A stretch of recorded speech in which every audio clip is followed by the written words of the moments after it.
Good morning students. आज मैं आपको जम्मू रीजन के इस डोगरा क्षेत्र के गौरवमय इतिहास की आपको पहचान कराऊंगा।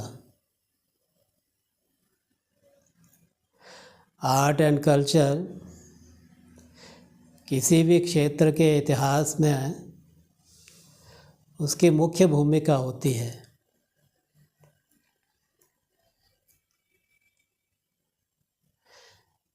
इस डोगरा क्षेत्र की पहचान बसोली चित्रकला के माध्यम से पूरे विश्व भर में प्रसिद्ध है।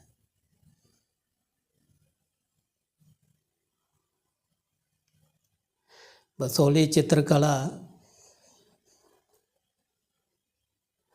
आज किसी पहचान की मोहताज नहीं है, कल भी नहीं थी।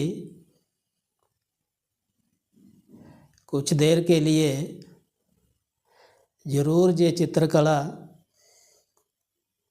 प्राय लोप हो गई थी, लुप्त प्राय हो गई थी। आप सब जो इस पहाड़ी क्षेत्र के दूर दराज के स्कूलों में पढ़ने वाले बच्चे हैं, शायद ही बसोली या बसोली चित्रकला के बारे में कुछ जानते होंगे।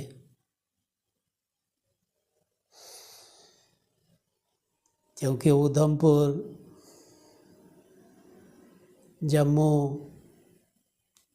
सांबा, हीरानगर, कठुआ, बसोली, बनी, बिलावर, रामनगर,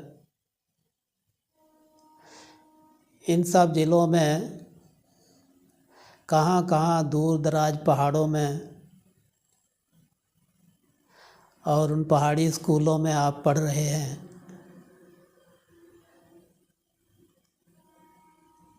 बसोली चित्रकला के बारे में कहाँ जानते होंगे। सच बताऊं तो जबकि मैं बसोली का रहने वाला हूँ, लेकिन अपने विद्यार्थी जीवन में मैं भी बसोली चित्रकला के बारे में कुछ खास नहीं जानता था। विद्यार्थी जीवन में हमारे स्कूल टीचर हमें अक्सर करके अपने गांव पर ऐसे लिखना सिखाते थे या लिखवाते थे। तो अक्सर करके यही लिखवाते थे कि मेरा गांव बसोली इन चीज़ों के लिए प्रसिद्ध था। बसोली का आयुर्वेद बहुत प्रसिद्ध था। बसोली की संगीत बहुत प्रसिद्ध था। बसोली की रामलीला बहुत पूरे भारत में प्रसिद्ध थी। बसोली का कपड़ा उद्योग,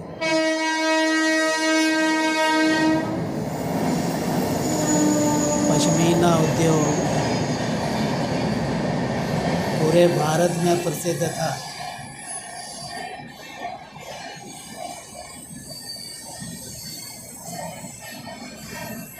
बसोली की चित्रकला पूरे विश्व में प्रसिद्ध थी।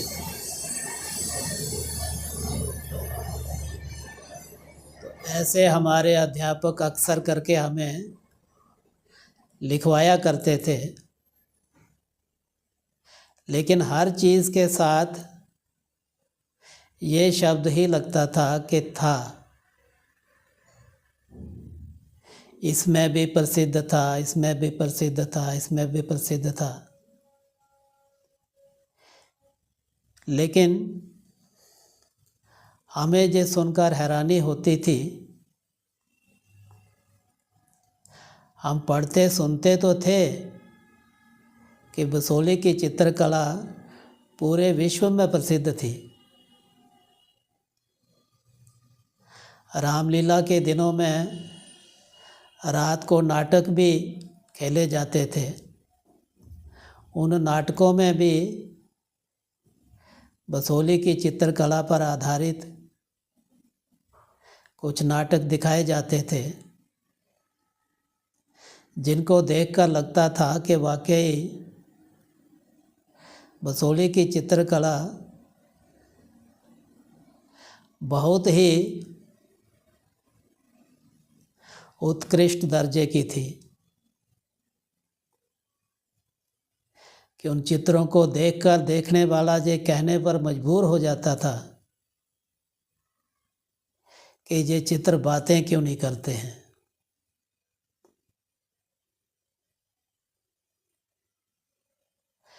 लेकिन वो चित्रकला तब तक बसोहली में पनपी जब तक राजाओं का राज्य रहा, क्योंकि वहाँ के चित्रकार राजाओं के संरक्षण में काम करते थे। राजा बसोहली के राजा बहुत ही कला प्रेमी थे, कलाकारों का बड़ा आदर करते थे।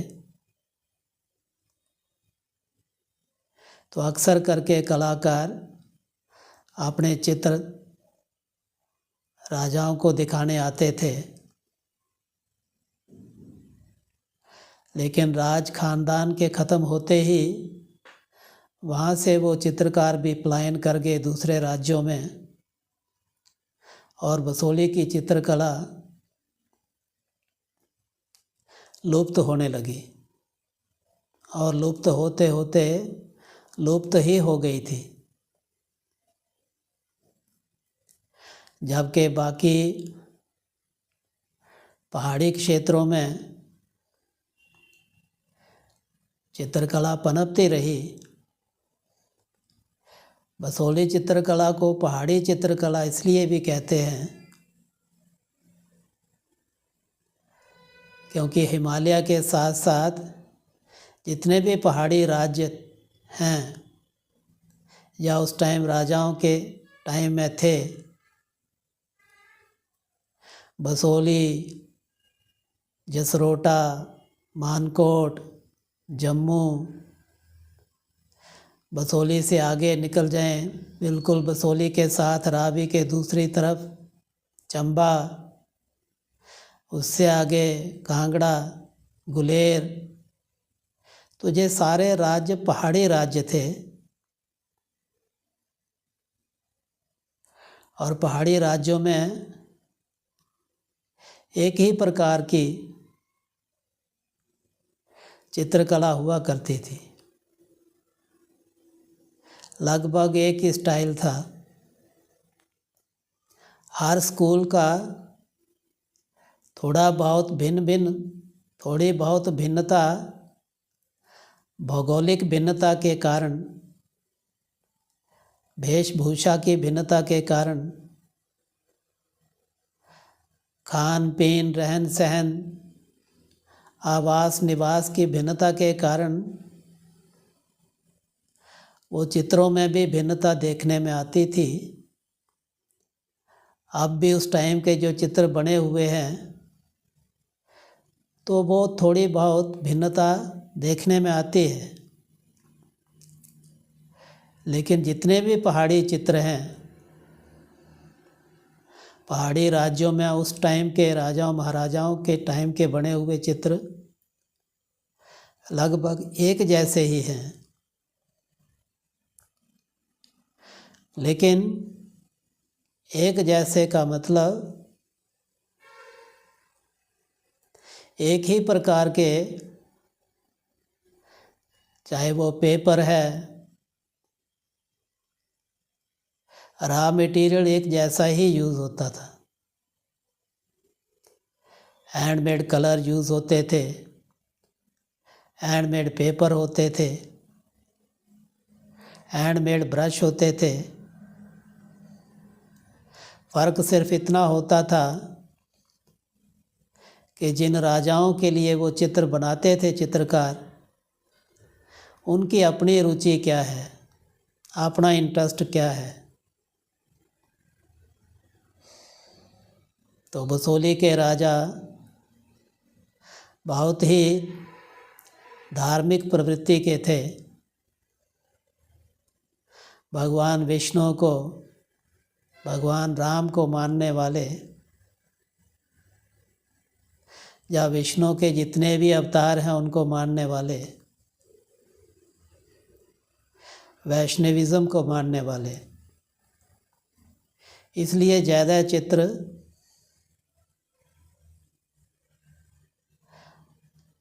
भगवान विष्णु की, भगवान राम की, भगवान कृष्ण जी की लीलाओं पर ही आधारित हैं। कुछ राजाओं महाराजाओं के पोर्ट्रेट्स या उस टाइम के जो राज परिवार में जो इवेंट होते थे, उन इवेंट्स को भी चित्रित किया जाता था। कोई आखेट के चित्र हो गए, कभी युद्धों के चित्र हो गए, क्योंकि उन दिनों कोई कैमरे तो थे नहीं, हाथ से ही चित्र बनाए जाते थे। तो पहाड़ी राज्यों में बसोली सबसे संपन्न राज्य था।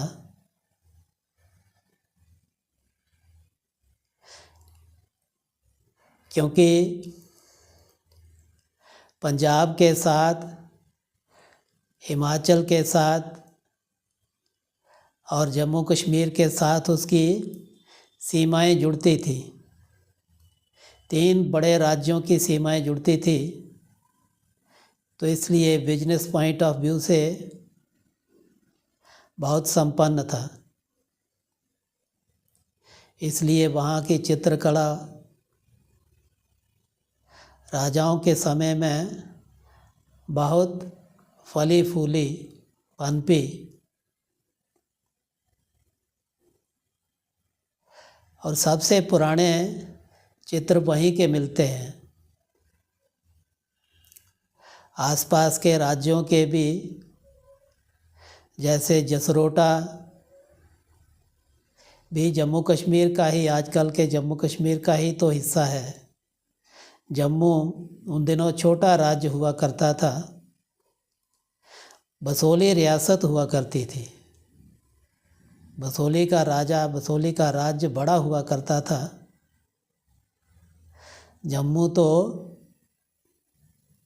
महाराजा गुलाब सिंह के समय के बाद शक्तिशाली राज्य बना है, जबकि बसोली का इतिहास तो बहुत पुराना, 800 साल पुराना है।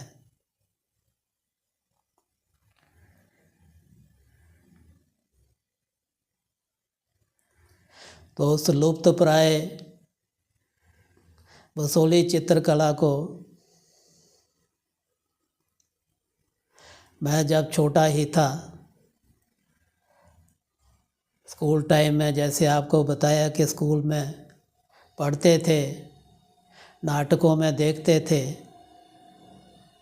तो बड़े होते होते ये संकल्प मन में घर कर गया कि इस चित्रकला को फिर से, इस लुप्तप्राय चित्रकला को फिर से जगाना है, फिर से रिवाइव करना है। कैसे करना है उस छोटेपन में तो पता नहीं था, लेकिन एक दृढ़ संकल्प था कि कुछ भी हो जाए, ग्रेजुएशन करते करते मुझे ये पक्का संकल्प हो गया था। कठुआ कॉलेज से ग्रेजुएशन करने के बाद जब मैं लौटा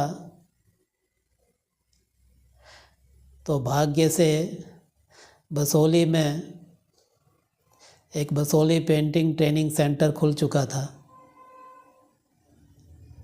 अभी उसका एक ही सेशन हुआ था। दूसरे सेशन में मैंने भी वहाँ एडमिशन ले ली। 2 साल ट्रेनिंग करने के बाद फिर इस आर्ट को रिवाइव करने के लिए, फिर से उस मुकाम तक पहुंचाने के लिए कि जहां ये कभी इतिहास में था, किताबों तक जो सीमित रह गया था, दुनिया भर के म्यूज़ियमों तक सीमित रह गया था।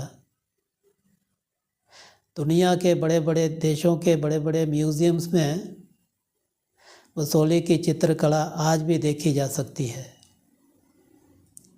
भारत के बड़े बड़े म्यूज़ियमों में, दिल्ली में नेशनल म्यूज़ियम में बसोली की चित्रकला देखी जा सकती है, लेकिन बसोली में देखने को नहीं आती थी।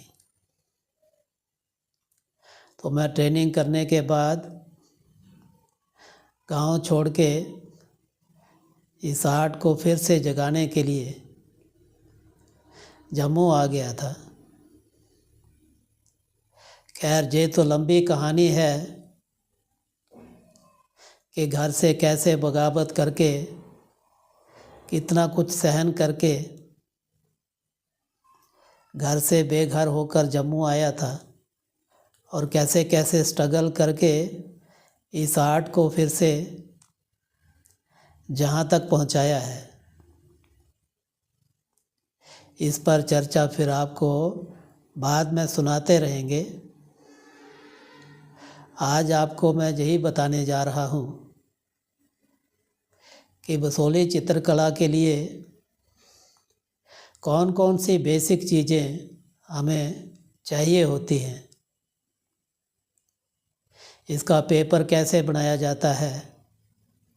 हैंडमेड पेपर बना भी सकते हैं हम, और आजकल बना बनाया भी मिल जाता है।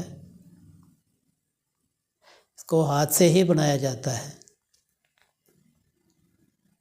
इसके कलर कैसे बनाए जाते हैं। कुछ बेसिक कलर हाथ से हम घर में बना सकते हैं। इसके ब्रश कैसे बनाए जाते हैं। ब्रश भी A to Z हाथ से ही बनाए जाते हैं। कैसे बनाए जाते हैं, कलर्स कैसे तैयार किए जाते हैं, कलर्स का बाइंडिंग मटेरियल क्या होता है, कैसे बनाया जाता है, वो स्टेप बाय स्टेप आपको बताते रहेंगे। अभी तक मैंने आपको एक वीडियो भेजी है। सभी स्कूल के बच्चों ने वो देखी होगी, प्रैक्टिस भी कर रहे होंगे। कुछ ने ड्रा करके मुझे सेंड भी किया है। लेकिन बेटा, मैं आपको बताऊं कि पेंसिल से भी हमें ड्रा करना आना चाहिए, लेकिन ये बसोली पेंटिंग के जो चित्र बनाए जाते हैं उनके लिए जो बेसिक स्केचिंग होती है वो डायरेक्ट ब्रश के साथ की जाती है, हैंडमेड ब्रश के साथ, 000 नंबर के ब्रश के साथ। आपने 0 नंबर के ब्रश मार्केट में देखे होंगे, यूज़ भी करते होंगे, लेकिन ये जो ब्रश हम बनाते हैं गिलहरी के बालों के, ये 000 नंबर के होते हैं। सिंगल बाल का पॉइंट होता है। कैसे बनाए जाते हैं वो भी आपको बनाना सिखाएंगे। उन ब्रशेस से कैसे ड्रॉ किया जाता है पेंटिंग में कौन कौन सी चीज़ों की हमें पहले से प्रैक्टिस होनी चाहिए अच्छी तरह से, क्योंकि इसमें गलती की कोई गुंजाइश नहीं है। पेंसिल से अगर आपको ड्रॉ करना है तो आप उसको गलती होने पर इरेज भी कर सकते हैं, बार बार इरेज करके फिर ड्रॉ कर सकते हैं। लेकिन भसोली चित्रकला में बार बार इरेज करने की भी गुंजाइश नहीं है, जबकि ड्राइंग ही डायरेक्ट कलर से करनी होती है, तो कलर को तो इरेज कर नहीं सकते। तो इसलिए ब्रश के साथ कैसे स्केचिंग की जाए, कैसे की जाती है, वो आज के वीडियो में मैं आपको बताऊंगा। फिगर ड्राइंग के साथ साथ बैकग्राउंड में फूल, पत्ते, पेड़ पौधे,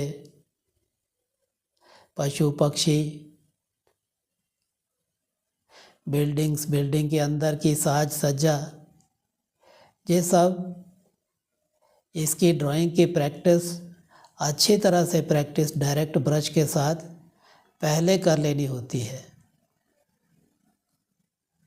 वो आज मैं आपको बताऊंगा।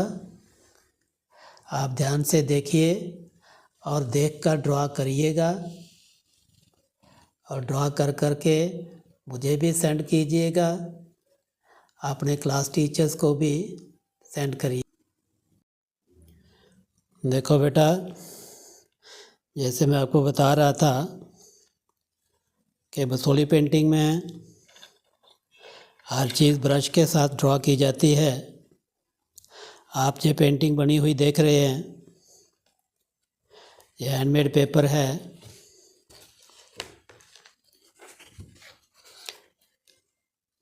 जैसा पीछे से है वैसा ही ये आगे से भी दोनों साइड एक जैसा ही कलर होता है, लेकिन ये कलर करने के बाद ये इफ़ेक्ट आया है। आप देख रहे हैं इसमें पेड़ों का एक एक पत्ता साफ दिखाई दे रहा है, और हर पेड़ के अलग अलग पत्ते हैं। आप इसमें देख रहे हैं कि एक एक पत्ता जो है ये, इसकी कोई ड्राइंग नहीं की जा सकती है, ना ड्राइंग की जाती है। बैकग्राउंड में सिर्फ आउटलाइन पेड़ का एक डिज़ाइन बनाया जाता है, पेड़ का आकार आउटलाइन की जाती है, उसमें फिलिंग करने के बाद ऊपर पत्ते, फूल, सब कुछ ये डायरेक्ट ब्रश के साथ ही बनाए जाते हैं। नीचे ग्राउंड में जो घास पत्तियां हैं, ये सब, ये देखिए हर पेड़ में अलग अलग पत्ते हैं। भसोली पेंटिंग की यही विशेष पहचान है कि इसमें नेचर की भी कोई कॉपी नहीं की गई है। अपनी कल्पना से ही घर में बैठ के, अंदर बैठ के, वर्कशॉप में बैठ के ही कल्पना के आधार पर ही पेड़ बनाए जाते हैं। जैसे आप छोटे बच्चों को जब कहा जाता है कि आप कोई पिकनिक सीन बनाइए, तो पिकनिक सीन बनाते समय आप सेंटर में एक दरी बना देते हैं, दरी के चारों तरफ 4-5 बच्चे बिठाते हैं, तो वो चारों बच्चे ऐसा लगता है कि जैसे चारों तरफ लेटे हुए हैं। वो उनमें कोई पर्सपेक्टिव नहीं होता है, जैसा दिखना चाहिए वैसा नहीं दिखता है। अपनी कल्पना से जैसे जहाँ बना देते हैं आप, ऐसे ही आप जहाँ देख रहे हैं ये जंगल का सीन बनाया है, तो जैसे छोटे बच्चे चारों तरफ पेड़ बना देते हैं, ये जंगल है, और जंगल के बीच में श्री कृष्ण जी को ग्वालों के साथ गायें चराते हुए दिखाया गया है। और जैसे मैंने आपको कहा था कि बसोली पेंटिंग के जितने भी थीम होते हैं वो सारे विष्णु पुराण पर आधारित होते हैं। तो विष्णु पुराण से ही ये कथा है, खांडव वन दाह। अग्निदेव ने जब खांडव वन को आग लगा दी थी तो उस टाइम सारे पशु पक्षी सब जब जलने लगे, सब घिर गए, तो श्री कृष्ण जी ने उस आग को पी लिया था। बुझाने के बजाय उस आग को पी लिया था। तो जहाँ आप देख रहे हैं कि आग को पीते हुए आग की लपटों को श्री कृष्ण जी पीते हुए दिखाए गए हैं। और सारे ग्वाल बाल जो है वो जंगल की आग और धुएं से पीड़ित आंखें बंद करके कोई बैठे हुए हैं, और सारी गायें जो है वो विचलित हो रही हैं। तो ये आर्टिस्ट की अपनी कल्पना है, लेकिन चित्र जो है उस टाइम के जो बने हुए बहुत ही उच्च क्वालिटी के हैं। तो इसमें फिगर की ड्राइंग भी डायरेक्ट ब्रश के साथ की जाती है। ये ब्रश होते हैं क्लैरी के बने हुए, बिल्कुल 000 पॉइंट का इनका पॉइंट होता है। ये ब्रश हैं जो फिलिंग के लिए अलग ब्रश होते हैं, वो भी हैंडमेड होते हैं। तो ये ब्रश बनाना भी आपको बताएंगे। अभी मैं आपको बताऊंगा कि ये पत्तियाँ वगैरह बैकग्राउंड कैसे स्टार्ट करते हैं। बैकग्राउंड की प्रैक्टिस पहले हमें किस किस चीज़ की प्रैक्टिस हमें पहले करनी चाहिए। तो पहले बैकग्राउंड में घास, पत्तियाँ, और ग्राउंड में जो लाइनिंग वगैरह की जाती है उसकी प्रैक्टिस पहले की जाती है। वो मैं अभी आपको बताऊंगा। देखो बेटा, आपको सबसे पहले जिस चीज़ की प्रैक्टिस करनी है कि डायरेक्ट ब्रश के साथ, ब्रश और कलर के साथ, ये कलर तैयार किया हुआ है। कैसे तैयार करना है इसको ये बाद में आपको बताऊंगा। एक ही वीडियो में इतना सब कुछ नहीं बता सकते हैं। अगले वीडियो में बताऊंगा, स्पेशल सिर्फ कलर के लिए बताऊंगा कि ये काला कलर तैयार कैसे किया जाता है, फिर इसको इस शेप में कैसे लाया जाता है, इसका वाइंडिंग मटेरियल क्या होता है, उसको कैसे इसमें मिक्स किया जाता है, और इस यूजेबल शेप में ये कैसे बन जाता है, वो सारा नेक्स्ट वीडियो में बताऊंगा। लेकिन अभी ये बना हुआ कलर आपके सामने मैं आपको दिखा रहा हूँ कि बने हुए कलर से आपको प्रैक्टिस कैसे करनी है। प्रैक्टिस के लिए आप कोई भी कलर ले सकते हैं। पेंटिंग के लिए तो आपको यही करना है, लेकिन प्रैक्टिस के लिए आप पोस्टर कलर भी यूज़ कर सकते हैं, वाटर कलर भी यूज़ कर सकते हैं, वाटर कलर ट्यूब्स भी यूज़ कर सकते हैं। ऑयल कलर नहीं, या ऑयल पेस्टल या वो कुछ नहीं, वाटर कलर होना चाहिए, वाटर बेस्ड होना चाहिए। तो ब्लैक कलर आप कोई भी यूज़ कर सकते हैं प्रैक्टिस के लिए। तो आपका फर्स्ट लेसन जो है, शुरुआत जिस चीज़ से करनी है वो है ये लाइनिंग से। आप ध्यान से देखिए, ये मेरा हाथ कैसे मूव कर रहा है, कितना मूव कर रहा है। पूरा हाथ ऐसे नहीं मूव कर रहा है, हाथ नीचे रखा हुआ है, उंगलियां मूव कर रही हैं। और लाइनें जो लग रही हैं उसमें ना तो स्टार्टिंग पॉइंट है ना एंड में कोई पॉइंट है।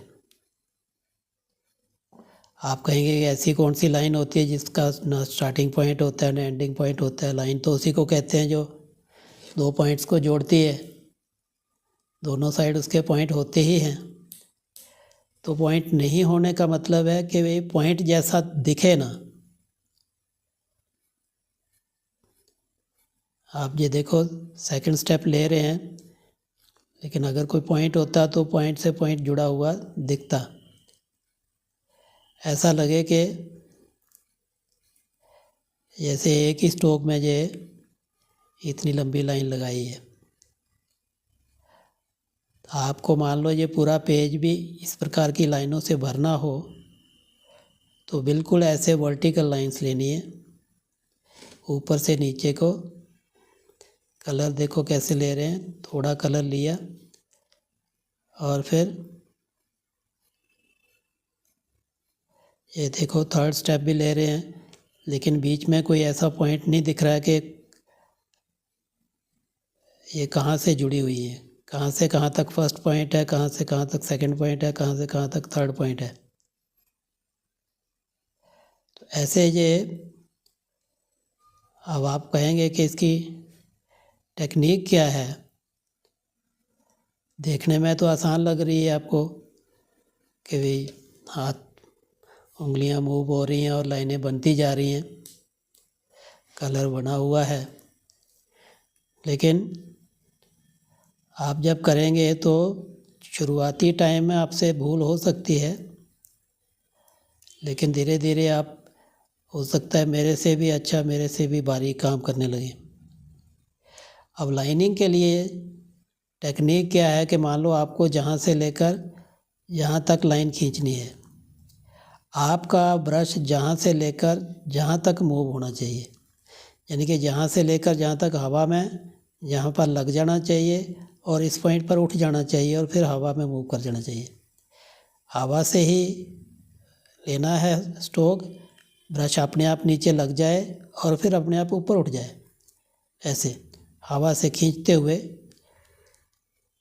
अगर आप खींचते हुए हवा से खींचते हुए नहीं लगाएंगे, डायरेक्ट पहले पॉइंट लेंगे, ब्रश को नीचे टिकाएंगे और फिर जहाँ से उठाना है वहाँ से उठाएंगे तो दोनों तरफ पॉइंट दिखेंगे, अच्छा खासा पॉइंट दिखेगा।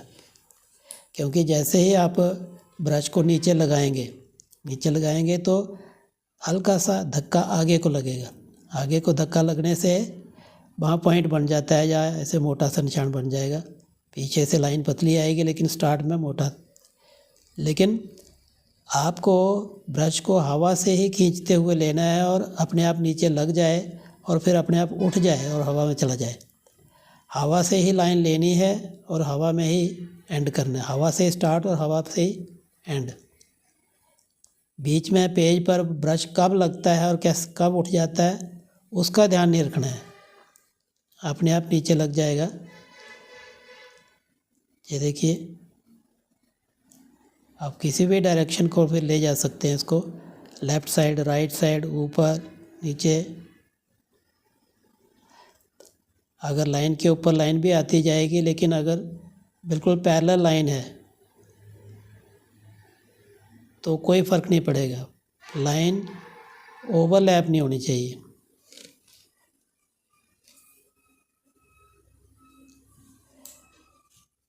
तो ये रहा आपका ये फर्स्ट लेसन। इसी लाइन में अगर आपको परफेक्शन प्राप्त हो गई, इसी लाइन से बाकी सारी चीज़ें निकलेंगी, पत्तियाँ भी इसी से निकलेंगी, हाथ, पाँव, आँख, नाक, कान, फिगर के जो फीचर हैं वो सब इस लाइन से ही स्टार्ट होंगे। लाइन बिंदु से स्टार्ट होती है, बिंदु से लाइन बनती है और लाइन से बाकी सारी चीज़ें बनती हैं।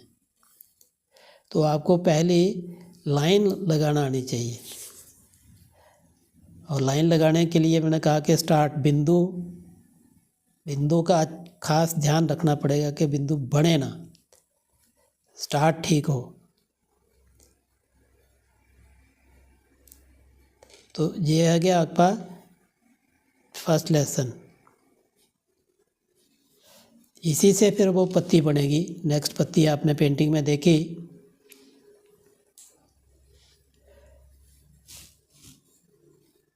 जैसे ये इसी लाइन से लाइन लेंगे आप और वैसे हवा से खींचते हुए लगाएंगे, थोड़ा दबा के साइड देंगे तो ये पत्ती बन जाएगी। ये देखो, ये देखिए, ब्रश को खींचते हुए जैसे जैसे नीचे आते जाएंगे पत्ती छोटी होती जाएगी दोनों साइड।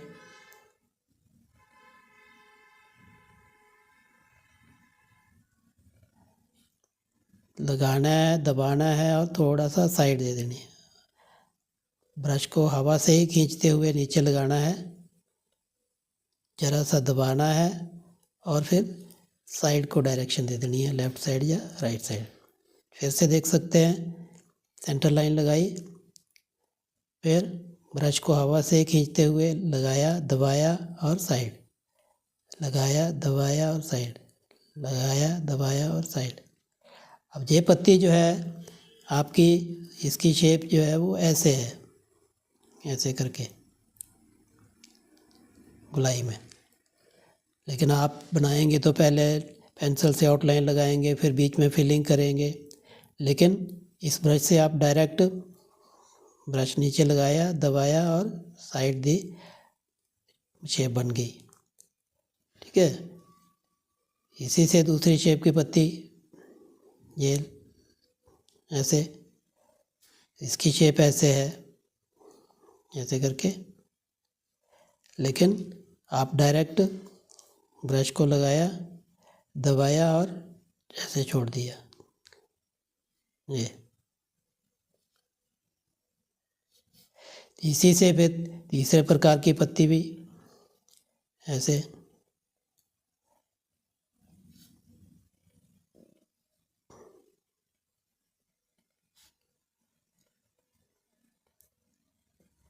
आपने पेंटिंग में देखी वो पत्ती,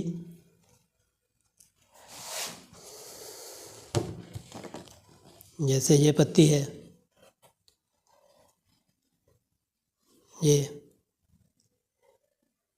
ये वाली पत्ती अभी जो बना रहा हूँ।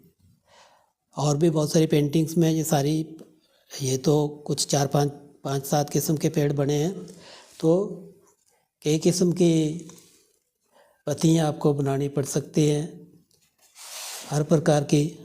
जैसे मान लो इस पेंटिंग में अलग प्रकार की पत्तियाँ होंगी, ये पत्ती अलग प्रकार की है, वो भी बनाना सीखनी होगी। ये अलग प्रकार की है, ये अलग प्रकार की है, ये अलग प्रकार की है। नीचे घास पौधे अलग अलग प्रकार के। डायरेक्ट फिगर पर नहीं आ सकते, पहले बैकग्राउंड आपको आनी चाहिए। बैकग्राउंड में जो छोटी छोटी चीज़ें हैं, ये छोटी छोटी पत्तियाँ, जो पहली पत्ती मैंने आपको दिखाई वो ये है, ये बनी हुई।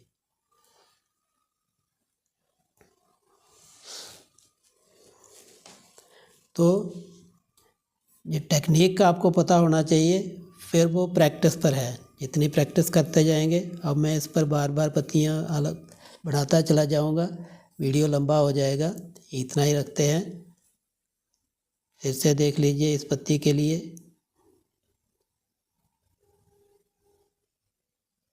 ये देखिए,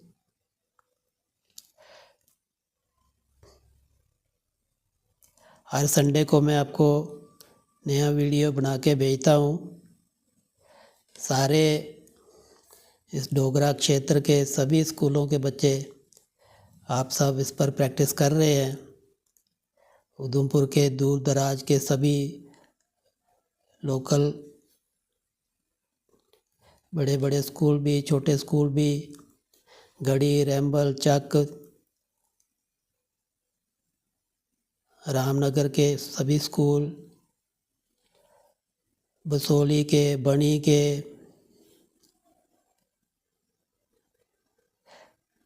बिलावर, पड्डू, जबकि ये सारा हम सब डोगराज हैं, और डोगरा कल्चर को बचाना या इसका रिवाइव करना या इसको ज़िंदा रखना, ये हमारा सिर्फ कर्तव्य ही नहीं बल्कि धर्म है। इसलिए हमें इस बसोली आर्ट को सीखना है, करना है, जितना भी हो सके। पढ़ाई के साथ साथ आप ये काम भी करते चलेंगे तो वैसे भी बहुत सारी बुराइयों से बचे रहेंगे। फालतू टीवी और नेट पर इधर उधर फालतू चीज़ें देखने के बजाय आप ये काम करने लगेंगे तो रिफ़्रेश भी होंगे और अपनी विरासत को बचाने में भी आपका योगदान होगा। Thank you. अगले वीडियो में फिर इसके आगे की बातें आपको बताऊंगा। धन्यवाद।